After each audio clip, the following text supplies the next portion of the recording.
Fala plebe, bem-vindos a mais esse vídeo aqui do canal. Vídeo que eu tenho uma honra enorme em trazer para você.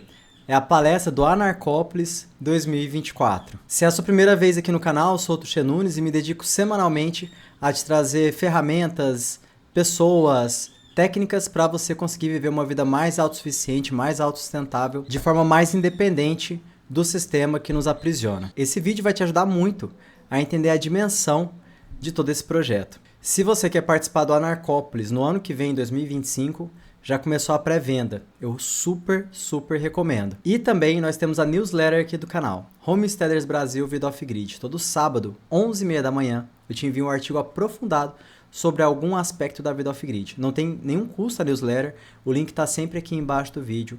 Só se inscrever e você já vai receber. Espero que você goste da palestra, eu preparei com muito amor, com muito carinho, muita entrega. E peço que você compartilhe esse vídeo com todos os amigos.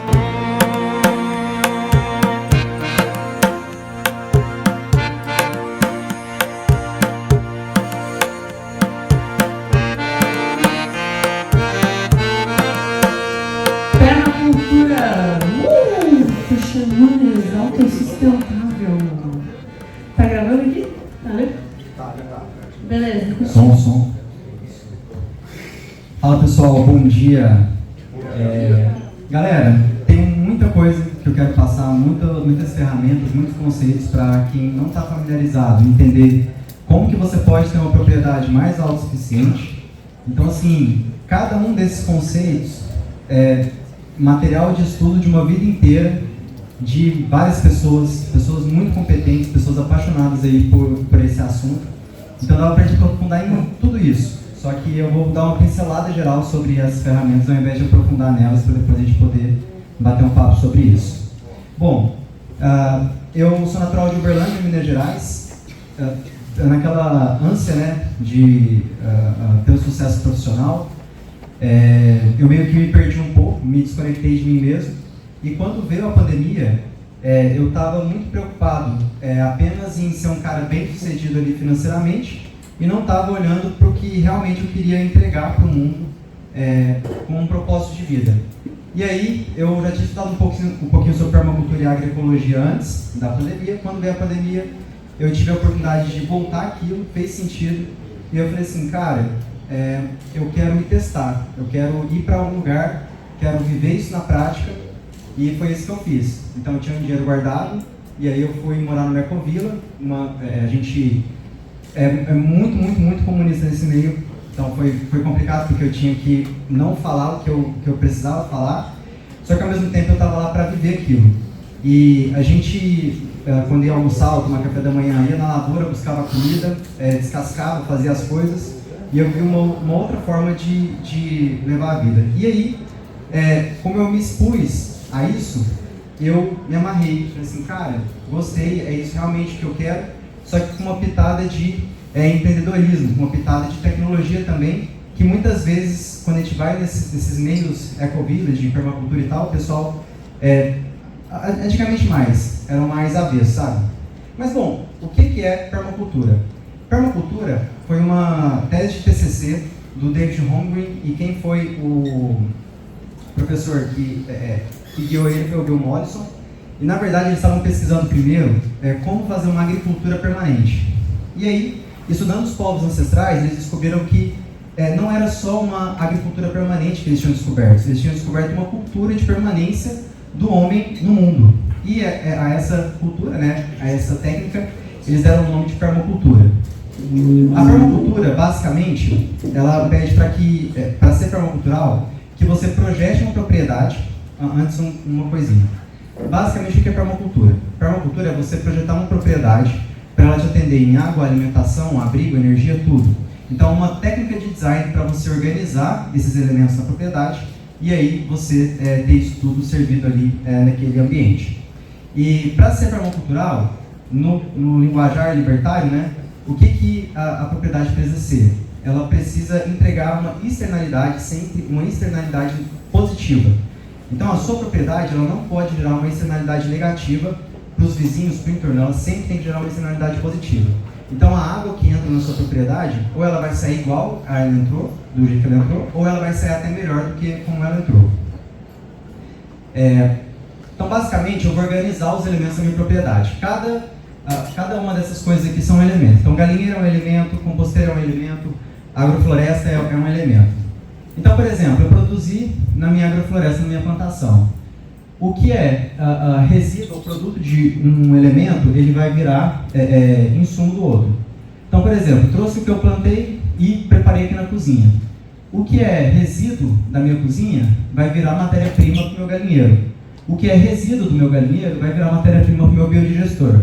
E depois do meu biodigestor eu vou poder transformar em gás de cozinha, por exemplo, em fertilizante para a minha agrofloresta, fechando o ciclo novamente. Então, quando eu coloco esses elementos de uma forma que um possa nutrir o outro, de certa forma, né, eu consigo ter uma propriedade que ela é o contrário da obsolescência programada. Eu tenho uma propriedade que, com o passar do tempo, ela melhora. Com o passar do tempo, ela diminui mais o meu custo de vida e ela vai ficando, de certa forma, mais automatizada, porque você tem os animais crescendo, as plantas crescendo, então esse fluxo ele vai funcionando mais naturalmente. Basicamente, eu vou dividir minha propriedade em zonas, da zona 0 até a zona 5, e vou organizando esses elementos no espaço conforme a atenção que eu tiver que dar para eles. Então, por exemplo, a minha horta, eu preciso dela todo dia. De repente, um herbário que eu tenho ali para colher, para preparar tempero, por exemplo. Então, ele vai estar bem perto da minha casa. O galinheiro também, faz sentido.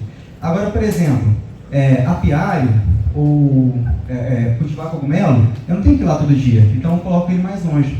Dessa forma, eu consigo manter ali o que realmente eu preciso mais próximo de mim, o que eu não preciso tanto mais longe, e eu consigo ganhar uma eficiência também na lida do dia a dia, além de uma economia de dinheiro também, né, porque eu vou ter tudo ali bem setorizado. Então foi permacultura. Keyline é o método de design que esse cara, que é o Jonas, ele trouxe pra gente. O filho dele, na verdade a família dele teve 2 acidentes ali com propriedade, e uma dessas vezes, né, o cunhado dele morreu num incêndio e o filho dele se salvou porque se escondeu dentro do tronco oco de uma árvore. E ele começou a estudar como que ele poderia projetar uma propriedade para atender melhor e não acontecer aquele tipo de coisa. E aí ele criou a escala de permanência da linha-chave. A escala de permanência da linha-chave é um método de design para propriedades autossuficientes que você vai sempre observar do menos mutável até o mais mutável para você estabelecer onde que vai cada elemento na paisagem. Então, primeiro eu vou olhar o clima, que não tem como eu mudar ele. Depois eu vou olhar a geografia, que eu posso mudar, mas é caro, mexer com terra é caro. Depois eu vou entender onde que a água passa, vou fazer os acessos, entender as árvores, algumas pessoas colocam como plantações também. As edificações, é aí que eu vou definir onde que as edificações vão. Depois eu vou entender onde é que eu vou colocar as cercas e, por fim, o solo. Como é que eu vou mexer o solo, né, alterar o solo. No mapa topográfico, a gente tem, por exemplo, aqui a gente está vendo no perfil, né, e aqui eu estou vendo de cima. Então, quanto mais curta é uma linha da outra dessas curvas de nível, significa que mais íngreme é a mudança aqui, né, do relevo. E quanto mais espaçado, significa que mais plano.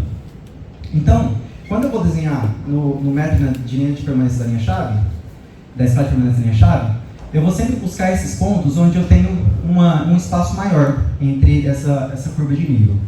Esse ponto, essa linha de permanência, é onde eu vou conseguir colocar um reservatório maior de água, tendo que mover o mínimo possível de água, de terra. Então, é onde eu consigo armazenar mais água com um custo menor para fazer esse tipo de coisa. Então aqui é onde eu vou colocar o meu lago. Essa é a linha de permanência. Se eu estou com um lago aqui, que eu estou represando água da chuva, que na cidade eu perco sempre, e é muito comum, poucas propriedades pensam nisso, então o tempo que a gente está desperdiçando energia, né, nas cidades, no campo também, eu vou colocar a plantação logo embaixo, que eu vou conseguir fazer a irrigação dela por gravidade. Pensando no fogo também, eu vou ter a água mais acima do morro e depois eu poderia ter uma estratégia aqui para conseguir combater o fogo. A minha casa, onde ela vai nesse local aqui? Ela vem abaixo do lago, mas não em linha reta com ele, porque ele pode romper e eu posso ter algum problema. Então aqui eu vou usar também para atender a minha casa. A gente, em gestão hídrica, tem que separar que água que eu uso para o quê? Porque tem água que você vai usar para banho, tem água que você vai usar para irrigação, tem água que você vai usar para lavar a louça, então eu tenho que fazer uma gestão disso. Mas eu poderia colocar aqui para tanto proteger a minha casa de um incêndio, quanto para usar também a água por gravidade. Então a gente tem um mapa, né, comum, uma topografia da propriedade. Na escala de permanência da minha chave, eu vou reter o maior número possível então de locais ali com água para eu usar essa água durante o tempo, né? E aí depois eu vou definir onde que eu vou passar as estradas aqui. Ou seja, as estradas eu passo elas na curva de nível, né, do relevo. Por quê? A estrada eu preciso entender que ela é um telhado. Então, se eu fizer ela nessa curva de nível, seguindo a escala ali da paisagem, eu vou jogar água para onde eu preciso jogar ela. No caso aqui, então, a água está vindo aqui de cima, então ela cai na estrada e a estrada joga para o açude. Dessa forma, eu tenho melhor uma estrada mal feita no local correto do que uma estrada bem feita no local errado. Porque o cara compra a propriedade, a primeira coisa que ele faz é passar uma linha reta. Depois, aquilo vai gerar erosão, ele vai sempre ter que ficar fazendo reforma na estrada, e aí vai ser um custo a mais para ele no tempo. O que é importante aqui? A propriedade, ela se mostra. Eu não decido onde eu vou colocar as coisas na propriedade. É a paisagem que vai me mostrar onde que cabe colocar cada um dos elementos. Então aqui também, permacultura contra fogo. Todo mundo quer ter uma vista bonita, mas onde tem a vista bonita, o fogo vai chegar mais rápido. Então, você está se expondo a um risco, né? Então é melhor uma vista no meio da paisagem, no meio da colina, e não no topo. Você pode colocar plantas que vão te proteger de um eventual incêndio, por exemplo. Eu fiz um vídeo sobre isso no YouTube. Tem várias técnicas também, como corta-fogo. Você pode colocar um perímetro sem vegetação próximo da casa para te proteger. Aqui, por exemplo, um incêndio na Califórnia. A casa usou essa técnica, tudo queimou em volta, a casa ficou intacta. Bioconstrução. Quando a gente fala de bioconstrução, pessoal, existe um preconceito muito grande da nossa parte, né? Porque a gente tem muita essa ideia da casa de pau a pique, daquela coisa de realmente quem não tem opção, né, de construir diferente. Só que imagina como que o seu petavô construiu a casa dele. Será que ele financiou? Será que ele trocou 35 anos da vida dele para conseguir um imóvel? Provavelmente não. Então, quando a gente fica com preconceito com a bioconstrução, acaba que a gente está abrindo muito mão da nossa autonomia. E o custo da casa é um custo que vão ter pessoas que vão passar a vida sem conseguir fazer isso, entendeu? Sem conseguir concluir esse objetivo. Então, uma casa de terra, por exemplo, bem feita, aquela casa não é uma casa bem feita, ela é uma casa inacabada, é uma casa com os ossos expostos. Uma casa de terra, por exemplo, a terra ela é um material que é mais inerte. Então, durante o dia, ela vai absorver o calor do sol e ela não vai entregar imediatamente para dentro da casa. E aí, à noite, o que acontece? De fora vai estar mais frio, só que como é um material mais inerte, aí que ela vai começar a liberar aquele calor para dentro da casa. Então, você tem um descompasso entre a temperatura de fora e a temperatura de dentro. Numa casa de barro, como uma taipa de pilão, que pode ser super moderna, inclusive a bioconstrução, a gente não tem necessidade de ar-condicionado, por exemplo. Então, o seu custo naquela casa ela cai ao longo do tempo também. Existe esse cara que é o Buckminster Fuller, que é uma grandíssima referência para mim, e ele que inventou, né, ele descobriu na natureza esse formato dos domes geodésicos. É o maior vão que você pode ter sem colunas. Ele é autoportante, assim, da forma que é construído. E, enfim, a obra dele é muito interessante e é inspirada na natureza esse formato. Pode ser uma casa de bioconstrução assim também. Você consegue construir ela em 60, 90 dias até. Tem pessoas que fazem isso no ateliê e depois o cara só vai lá montar para você e é uma estrutura de longo prazo também. Em saneamento ecológico, a gente pode... aqui é um saneamento muito simples, como você no passado também. Um buraco, lona, eu coloco os pneus, passo um cano das águas negras, né, que sai do vaso ali para dentro do pneu, cubro isso com uma manta e depois terra e eu posso plantar por cima. Aqui eu estou fazendo saneamento ecológico. Então, imagina só, aquela merda vai fermentar ali dentro, vai entregar ali o que precisa entregar para as plantas também. Eu não vou ter um problema de hub de doenças, que pode ser ali uma passagem de fezes, por exemplo, numa comunidade. E, bom, isso é informação. Mesmo assim, sendo uma informação que com lona, entulho, pneu velho, qualquer lugar de guerra, qualquer lugar fudido vai ter, nós temos brasileiros, pessoas ali em situação de guerra civil, no meio da merda, crianças morrendo aí, sendo que uma informação poderia salvar tantas vidas. Então a gente está falando aqui de informação centralizada, e esse é o meu trabalho, divulgar as informações para que as pessoas, né, possam ter isso e se livrar de doenças, por exemplo, porque é só construir, é só fazer. Na questão do saneamento ecológico também, eu posso fazer o biodigestor que eu falei para vocês. Então, entra os resíduos, né, de um lado, e aí vai fermentar aquilo lá dentro, vai gerar biogás, e do outro lado eu vou sair com um fertilizante. Tem várias coisas que dá para fazer a partir disso. Então, entrou o resíduo, o biodigestor, o lodo eu posso transformar em um biofertilizante sólido, biofertilizante líquido, e o biogás eu posso transformar ele posteriormente em gás de cozinha, que é 30% menos calorífico que o gás do petróleo, o biometano, que pode ser que é combustível de carro, e eu posso transformar também em energia elétrica. Quer dizer, a gente está falando aqui, inclusive, de transformar fezes humanas em energia elétrica. Quer dizer, é um recurso que a gente tem, inclusive, nas nossas casas, nos nossos condomínios, e que a gente desperdiça. E tudo pode ser recurso numa propriedade autossuficiente.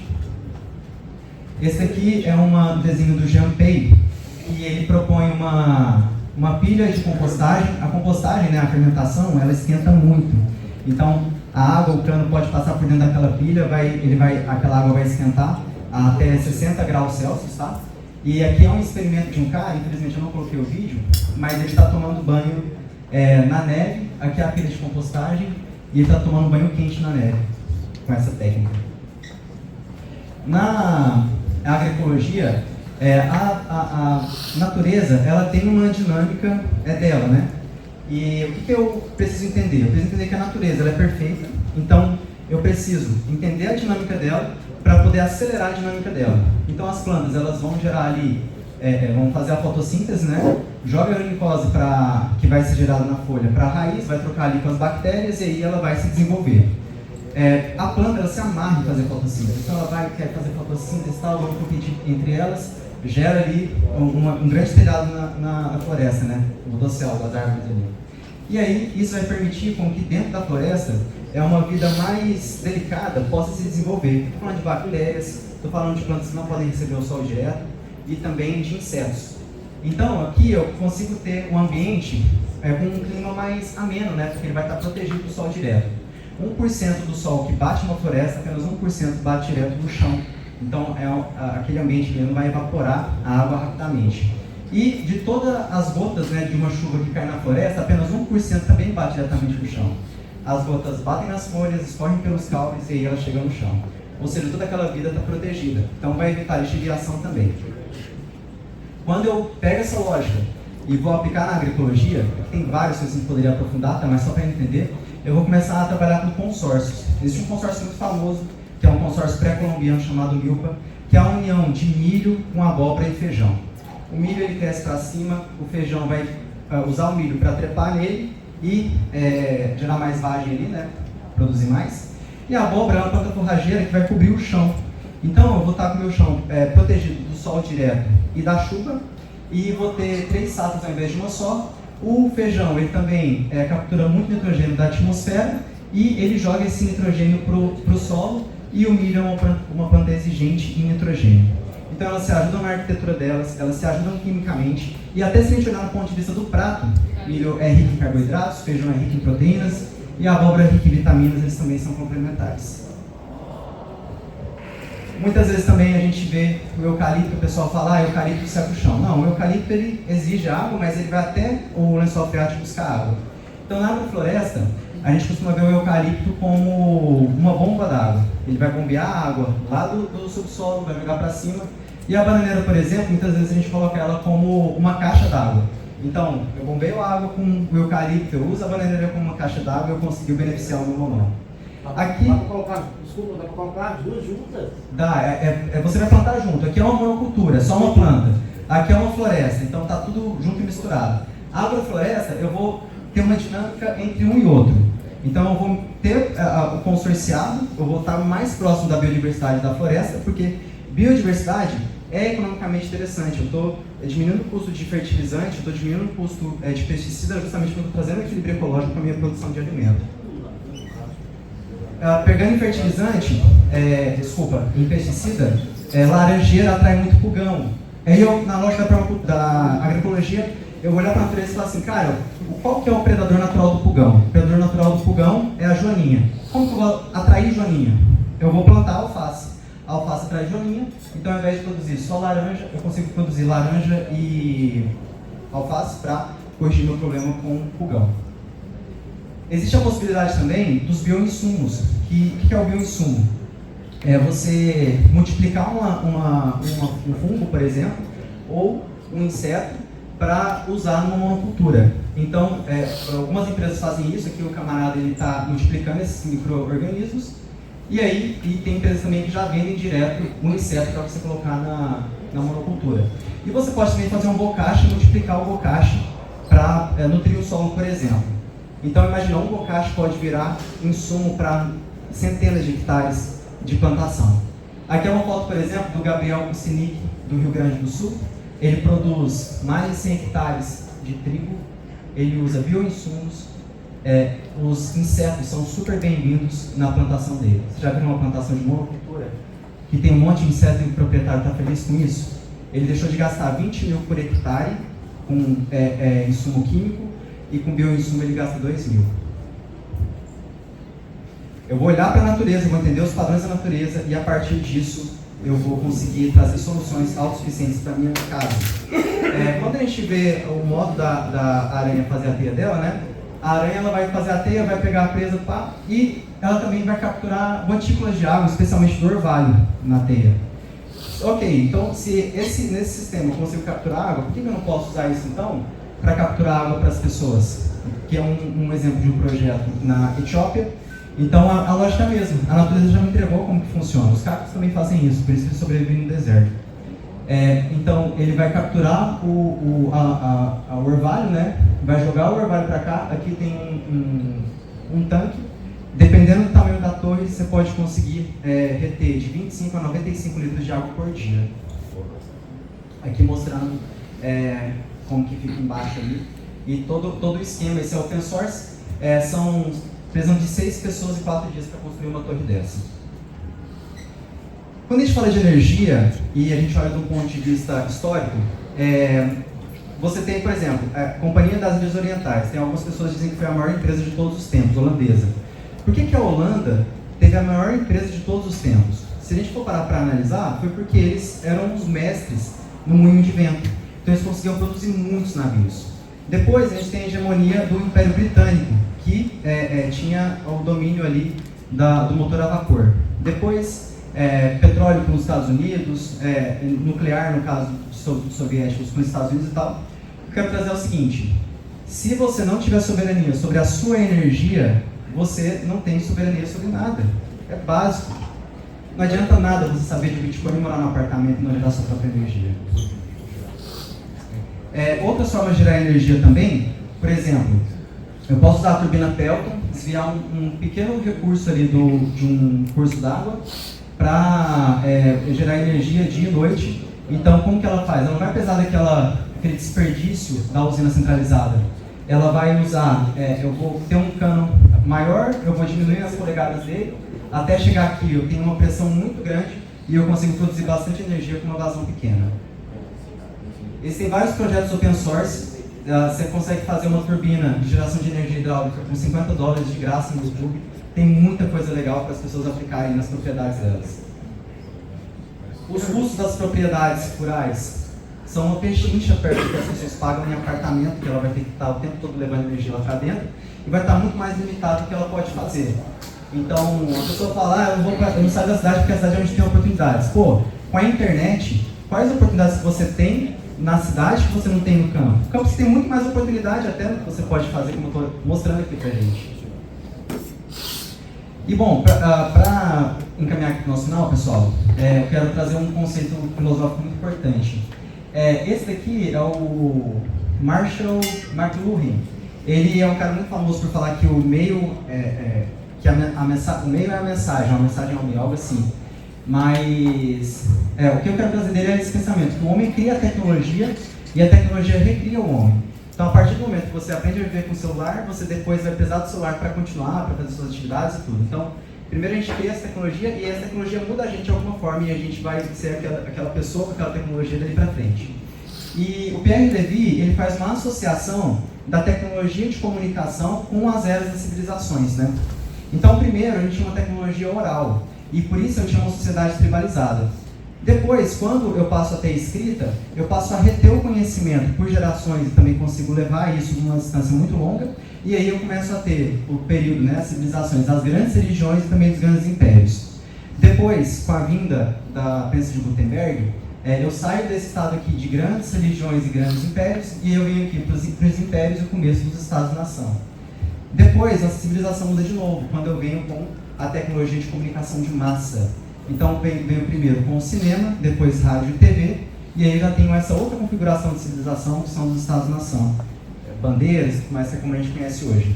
Qual que é o ponto aqui? A nossa tecnologia de mídia, de comunicação, ela mudou de novo. Nós estamos hoje, saímos da Web 1, que era e-mail só trocado, Web 2, hubs, YouTube, Facebook, Instagram, e agora a gente está entrando aí na Web 3, a gente tem o Bitcoin como o grande modelo disso, né? Então, cada pessoa é o seu próprio banco, cada pessoa é o seu banco central, é a sua carteira, é a sua conta corrente. Ou seja, nós estamos diante de uma civilização nova. Se a descentralização ela é tão boa, importante e segura para as nossas finanças, por que ela não pode ser para toda a nossa vida? Por que ela não pode ser para a nossa propriedade? Ter uma propriedade mais autossustentável hoje pode parecer uma coisa muito distante, mas no meu ponto de vista, se a gente for pegar do desenvolvimento histórico, esse é o movimento da sociedade. A sociedade nova, né, que vem com a tecnologia, ela vem pedindo isso. Até porque as cidades ficam cada vez mais inseguras, a gente vê a questão de custo também, os custos das cidades cada vez maiores, e numa vida mais sustentável a gente consegue equilibrar melhor isso. Depois que eu saí da fazenda, eu abri uma pequena kombucheria e resolvi me dedicar para desenvolver isso que eu estou apresentando para vocês hoje. E aí foi uma coisa que me pegou, né? Um pão de verdade, farinha, água e sal, com farinha, água, captura, levan, faço um pão, e o pão permitido pelo Estado, um pão lixo que não te nutre. Então, é muito triste, né? Porque esse pão aqui é o que o Estado permite que seja vendido para você. E um pão, um alimento que te nutre de verdade, se alguém denunciar a pessoa que fez e vendeu, essa pessoa pode ter graves problemas. Tenho meus projetos, tanto no canal do YouTube quanto no podcast e a newsletter. E eu trouxe aqui um comparativo que não vai dar para a gente falar, mas sim, você pode olhar no sistema e você pode olhar na vida descentralizada, né? Tudo, o que você vai estar tendo e o que você vai estar abrindo mão, né? De modo geral, você tem o modelo centralizado, uma servidão ao sistema, um custo maior, né, monetário, menos tempo para fazer suas coisas. Aqui é a pessoa que confia muito no governo e em serviços públicos. Ao passo que numa vida mais descentralizada, não precisa ser um ermo, pessoal, pode ser 5 km da cidade, 7 km da cidade, pode ser uma casa-refúgio. Você consegue ter mais tempo, um custo menor e você minimiza o uso de serviços centralizados pelo governo. O meu negócio hoje, imagina uma empresa de migração para a Itália ou de intercâmbio. Eles arrumam a sua documentação, te orientam o que você tem que estudar, quanto que você tem que ter no banco, de repente compra passagem de avião para você, até em alguns casos arrumam um emprego para você no outro país. O meu trabalho é ajudar pessoas que estão na cidade e querem migrar para a natureza a fazer esse processo como uma agência de intercâmbio faz, só que da cidade para a natureza ou do sistema centralizado para um sistema mais descentralizado. Para isso eu faço em 3 momentos. Primeiro, eu organizo a vida financeira da pessoa na cidade, então eu faço uma consultoria com ela financeira e também ela começa a estudar coisas que ou ela pode ir para o emprego presencial, para o emprego mais virtual. Imagina que estava no Rio Grande do Sul nas enchentes e trabalhava presencial, uma pessoa que no Rio Grande do Sul naquele momento trabalhava no emprego virtual. Quem conseguiu lidar melhor com a situação? Então, e também ela começa a ter acesso a algumas práticas da vida na Terra também, porque aqui o foco são em neorurais. Depois, a escolha da terra ideal ela tem que contemplar tanto a sua aptidão, a forma de vida que você quer levar, o seu talento, né? O talento da terra. Então, de repente, você quer fazer Airbnb, mas a terra não é turística para Airbnb. Ou às vezes você quer Airbnb porque você acha legal, mas quando você vê qual que é a realidade que mexe com Airbnb, você não quer fazer sala para as pessoas, receber pessoas no seu negócio e tal. Então, tudo isso tem que ser equilibrado. Às vezes você quer cultivar cogumelo, então você quer cultivar cogumelo, a propriedade, você acha uma propriedade para cogumelo, mas às vezes não tem mercado consumidor para consumir aquele produto. Então, são 3 filtros para escolher a propriedade ideal. o que você quer, o que a sua propriedade pode oferecer e qual a viabilidade econômica entre o estilo de vida que você quer levar e o que aquela propriedade pode oferecer. E a fase 3, que é a fase da colheita, é quando a pessoa já está na terra e aí é o acompanhamento disso. Bom, eu coloquei uma frase aqui do Buckminster Fuller, que é exatamente o que eu falo, né? Você não pode mudar nada por lutar ou resistir. Você pode alterar alguma coisa tornando-a obsoleta através de métodos superiores. Então, o lance é descentralizar, a gente fazer por conta própria. E estão aqui as minhas redes, newsletter, o canal e também a página da Reformular aí, se quiser entrar em contato comigo. Boa!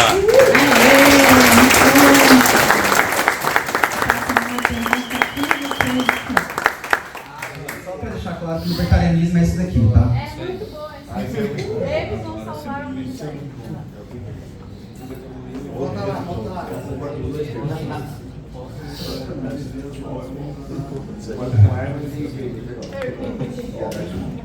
Muito boa apresentação, gostei bastante, prazer para a galera ver.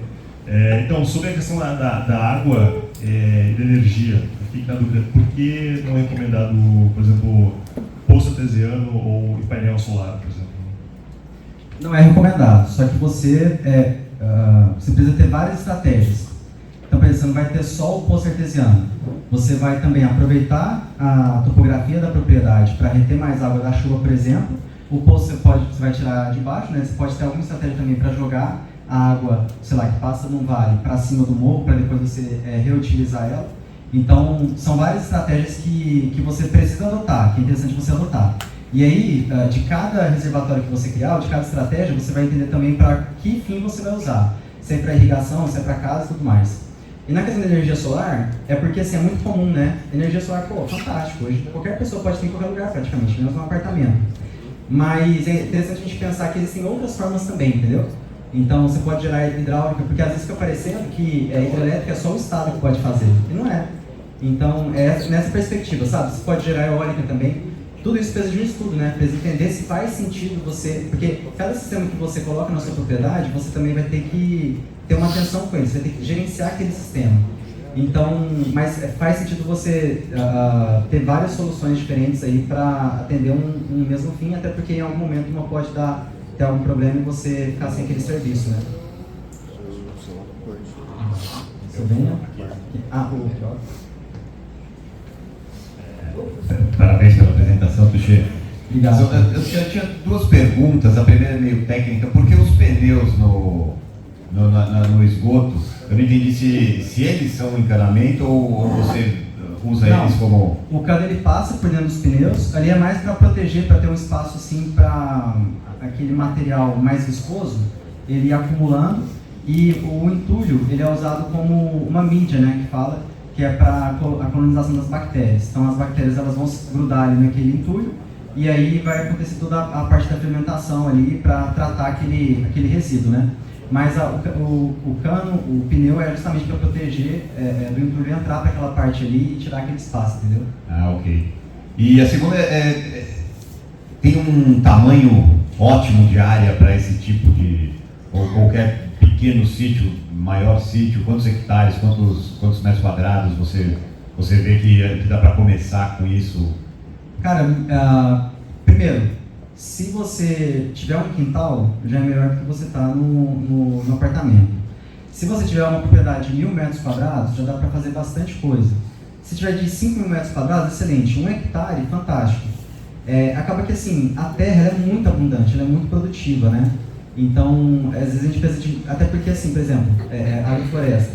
Quando a gente fala em plantar agrofloresta, só que a dificuldade humana em você trabalhar aquilo é muito grande. Tem uma escala que você não consegue passar, entendeu? Então, na verdade, a gente precisa de menos do que a gente imagina que a gente precisa quando a gente vai comprar uma propriedade.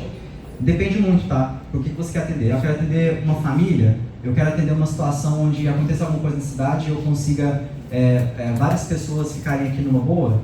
Então depende muito disso, mas eu diria que assim, um mínimo aceitável assim, para fazer alguma coisa realmente massa seria a partir de 5.000 metros quadrados. Pensando em toda a sustentabilidade, né? Tô cheio de parabéns. Obrigado, irmão. Um dos meus primeiros estágios foi no INEMA, um Instituto do Meio Ambiente, Recursos Hidráulicos, não sei o que lá, que só atrapalhava a galera. Eu lembro de receber uma ligação de um rapaz que estava preocupado porque ele tinha plantado uma árvore para o uso da madeira, que era bom para ele, para a profissão dele. E quando ele cortou, ele recebeu uma multa de 10 mil reais, que na época valia mais. E ele falou, pô, mas fui eu que plantei, essa árvore só existe por causa que eu plantei. Enfim, eu vejo muito dessas dificuldades. Você falou do pão ali, tem o leite, né? Enfim. A dificuldade nessa questão de regulamento estatal para você conseguir manter uma vida autossustentável é muito grande mesmo? Como é que você consegue fugir desse... Assim, se você for olhar em perspectiva, quando você está na cidade, por exemplo, você está completamente abrindo mão ali da sua autonomia, né? E cada vez mais. Então é bem menos. Só que, por exemplo, algumas coisas absurdas. Se você for plantar pau-brasil, ou aroeira, quer dizer, árvores importantes aqui, né, do nosso país, de certa forma, madeira de lei, você vai perder praticamente a autonomia sobre a sua propriedade. Então é melhor você plantar uma planta do exterior, um mogno africano, alguma coisa assim, que você vai entregar todo um serviço ecológico por mais ou menos 30 anos, para depois você poder monetizar aquilo. E não faz sentido, porque você está entregando todo aquele serviço ecológico durante todo esse período e depois você vai ainda perder a autonomia. São essas incoerências aí do Estado, né? Mas assim, entre uma coisa e outra, é melhor você ter um pouco mais de descentralização e de autossuficiência do que você ter zero, porque em algum momento o Estado pode fazer alguma coisa, entendeu? Opa, tudo bem? Tudo bem. Primeiro, parabenizar, né? Perfeito, muito bom. Inclusive, eu tenho um terreno de 4 hectares, né? Que eu já estou implantando, de certa forma. Eu planto o milho, o arroz e o feijão juntamente com outra chamada fava, né? Então está tendo uma boa produtividade e o que eu não uso eu consigo vender, entendeu? E consigo pagar a mão de obra, né? Porque eu não faço a parte da mão de obra, né? No contrato, né? E acabo porque eu não tenho um tempo, porque eu estou com outra empresa, né? Aí o que eu faço? Eu uso também a questão da água de açude, né? Estou fazendo um poço e a água de chuva. Só para você ter uma noção, 7 meses do ano eu só uso água de chuva. O pessoal me chamou de louco, né? Lá eu coloquei várias caixas d'água de 10 mil litros. A primeira coisa que chegou no terreno foi as caixas d'água. E foi a partir daí que eu iniciei todo o projeto de construção, né, de ampliação. Então as caixas d'água coletam a água de chuva e passam esses 7 meses. Porque a gente tem uma noção muito distorcida. Por exemplo, eu não sou responsável pela minha merda. Eu acho isso muito emblemático, sabe? Porque, pô, a merda sua é uma coisa simples até de você tratar ela, corrigir o problema dela e até usar isso como um recurso. E aí, são várias coisas que não fazem o menor sentido. Cai água na nossa cabeça o tempo todo, tem água do orvalho e a gente não aproveita isso. E depois a gente paga por isso na cidade, por exemplo, pro estado, com cloro, com merda igual o pessoal do Rio de Janeiro. É um absurdo, tipo, para e pensa, não faz sentido, você tem um negócio abundante sendo entregue para você e você tá pagando por aquilo, né? Você fala? Você falou sobre kombucha, né? Isso. Por que ela entra no contexto aí? Porque quando eu saí da fazenda, eu me apaixonei em fermentação. Fabricava. Eu vendia a kombucheria. Mas, quando você... porque são vários mundos. Aqui, cara, tem assunto para dar e vender e a gente pode aprofundar em cada coisa. Mas a fermentação é tanto uma técnica de beneficiar o alimento, né? Para ele te fazer mais bem do que ele faria puro ali, né? E também de ganhar tempo com ele, né? Para você ter uma validade mais extensa. Mas nesse sentido que eu trouxe como ferramenta também. Fala, Tuxi. Uma pergunta. Eu venho lá do interior da Bahia, no sertão. Isso você já viu acontecendo naquela região da Caatinga? O pessoal já conseguiu implementar uma permacultura?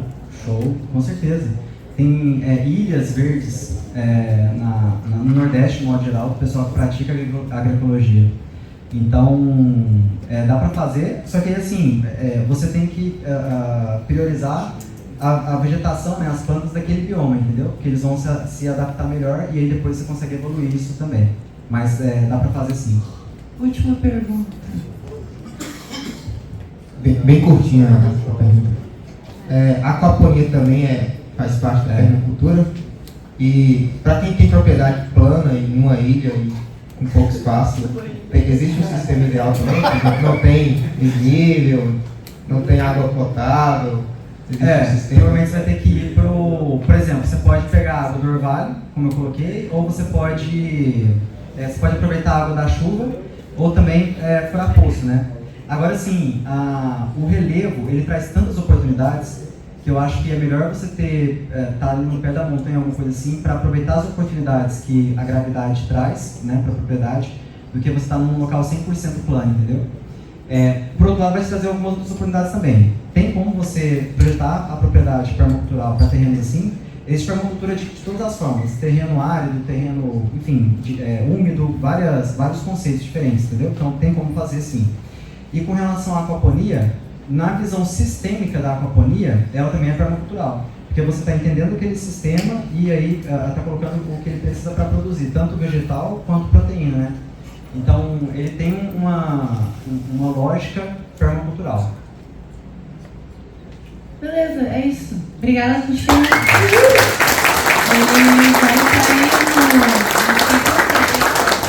Pode fazer um workshop especial. Pergunta correta.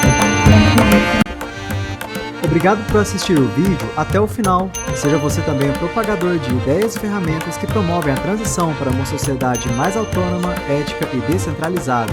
Além de curtir, compartilhar e se inscrever no canal, considere se tornar patrocinador pelo Apoia-se.